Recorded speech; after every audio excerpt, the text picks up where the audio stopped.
안녕하세요. 뉴스반장입니다. 윤석열 정부와 국힘당 작태에 분노하는 민주당 원내대표. 참 오랜만에 보는 모습입니다. 아직까지 확실하게 규정하기는 힘들지만 그래도 박광원 전 원내대표보다는 나아 보이는데요.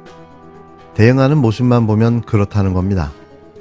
아직까지도 한동훈 법무부 장관에 대한 탄핵 처리, 가결파로 불리는 수박들에 대한 징계 문제에 대해 정확한 입장을 밝히지 않고 있는데요. 10월 국정감사를 끝내고 처리하겠다는 입장을 밝혀왔습니다. 사실 우리의 마음 같지 않은 그의 신중한 태도에 한편으로는 답답함이 느껴지는데요. 10월에 본회의가 열리지 않아 한 장관 탄핵안을 처리할 수 없다는 그의 말에 한편으로는 이해가 되지만 그래도 더디다고 느껴지는 건 저 혼자만의 생각은 아닐 겁니다. 물론 저희가 모르는 정치적인 이해관계와 입장이 존재하겠죠. 하지만 더 이상 엄중과 신중론은 없었으면 합니다. 매번 엄중, 신중을 찾다가 이 모양 이 꼬라지까지 온 건데요. 우리가 원하는 건 더 강하고 힘있는 민주당입니다. 제발 국민만 믿고 앞으로 나아갔으면 합니다. 정부와 여당의 잇따른 헌법기관에 대한 무력화 그리고 신뢰 훼손에 대해서 강력하게 경고합니다. 김태우 후보는 본인이 대법원의 보복 판결이라고 얘기를 하고 있습니다. 매우 잘못된 얘기입니다. 저는 국민의힘에게 묻겠습니다. 이러한 김태우 후보의 생각에 동의합니까? 동의하지 않습니까? 동의하지 않는다면 김태우 후보에 대한 강력한 경고와 함께 국민의힘의 정식 사과를 요청합니다. 대법원 사법부의 독립성을 저해하고 법관 개개인의 독자적 판단에 이러한 위협을 가하는 것은 매우 부적절합니다. 대통령이 무자격자인 술친구를 대법원장 후보로 임명해서 하려는 의도가 결국은 사법부를 장악하려는 의도입니까? 그렇지 않다면 이 문제에 대해서는 국민의힘이 분명히 생각이 다르다는 것을 밝히고 공식 사과를 요청합니다. 아울러서 헌법기관인 선거관리위원회의 선거관리위원회의 신뢰를 훼손할 수 있는 국정원의 발표에 대해서도 매우 유감스럽습니다. 이 결과는 지난 9월 22일 합동점검 결과 끝난 내용을 굳이 보궐선거 하루 앞둔 날 국정원에서 이 내용을 발표하는 것 자체를 이해할 수 없습니다. 선관위가 해킹될 수 있다면 그에 대한 대비책을 마련하고 보완책을 제시하는 것이 국정원이 할 일입니다. 민주주의에 꽂힌 선거에 대한 신뢰성을 선거와 투표에 대한 신뢰성을 훼손하는 것은 중대한 민주주의를 위태롭게 하는 행위입니다. 국정원이 또다시 과거의 버릇을 못 버리고 정치에 개입하려고 하는 것 아닌지 의아합니다. 민주당은 결코 그러한 시도에 대해서 좌시하지 않겠습니다. 정부 여당과 국정원에 대해서 강력히 경고합니다. 정치 개입하지 마십시오. 이상입니다. 홍익표 민주당 원내대표는 11일 국가정보원이 전날 중앙선거관리위원회의 선거관리 시스템이 해킹에 취약한 점이 있다고 발표한 것에 대해 국정원이 또다시 과거의 버릇을 못 버리고 정치에 개입하려 하는 것이 아닌지 의아스럽다고 밝혔습니다. 모처럼 민주당 원내대표가 윤석열 정부를 향해 직격탄을 날린 건데요. 이 모습 하나만으로도 속이 좀 후련했습니다. 홍익표 원내대표는 이날 국회에서 열린 최고위원회의에서 지난 9월 22일 합동점검 결과 끝난 내용을 굳이 보궐선거 하루 앞둔 날 국정원에서 발표한 것 자체를 이해할 수 없다며 이같이 쏘아붙였는데요.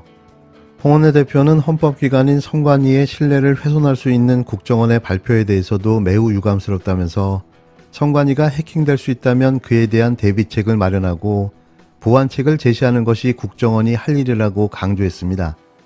여태 뭐하고 있다가 선거 바로 전날 총선을 6개월 앞둔 시점에 이 요란법석을 떨고 나섰냐고 날을 세운 건데요.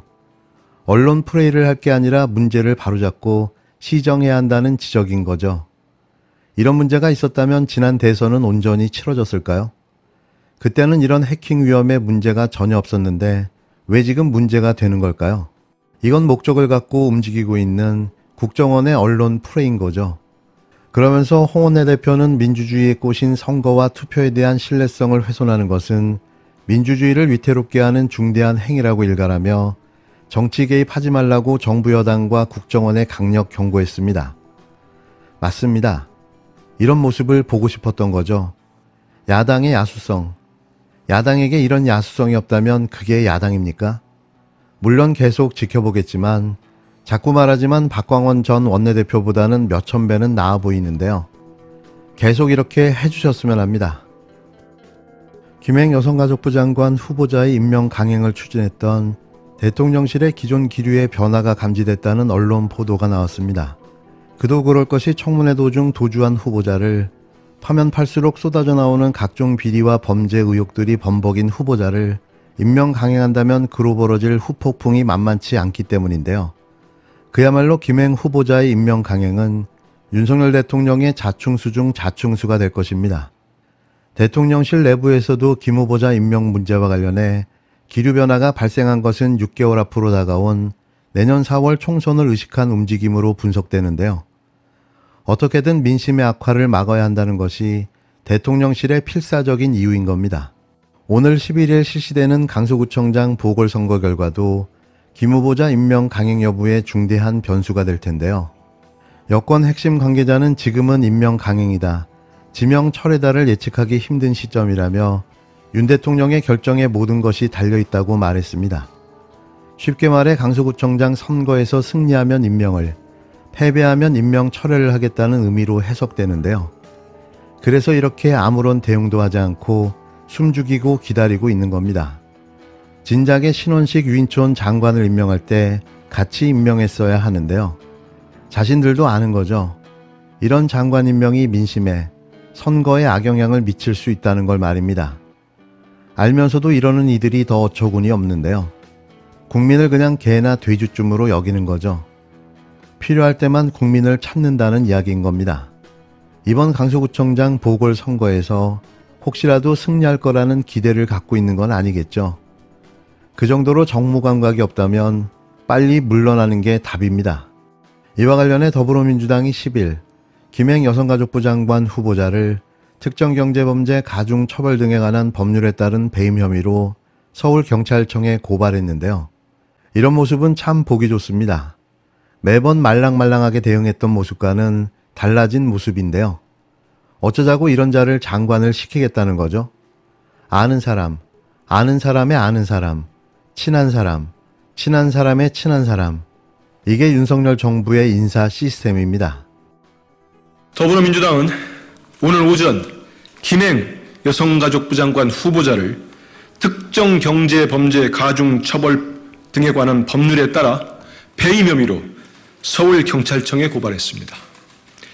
김행 후보자가 효설뉴스 및 효설홀딩스를 인수하면서 경영권 및 지분 양도 대가를 회사 돈을 이용하여 공동 창업자의 퇴직금과 고문료 명목 등으로 지급하였음이 민사 판결문을 통해 밝혀졌습니다.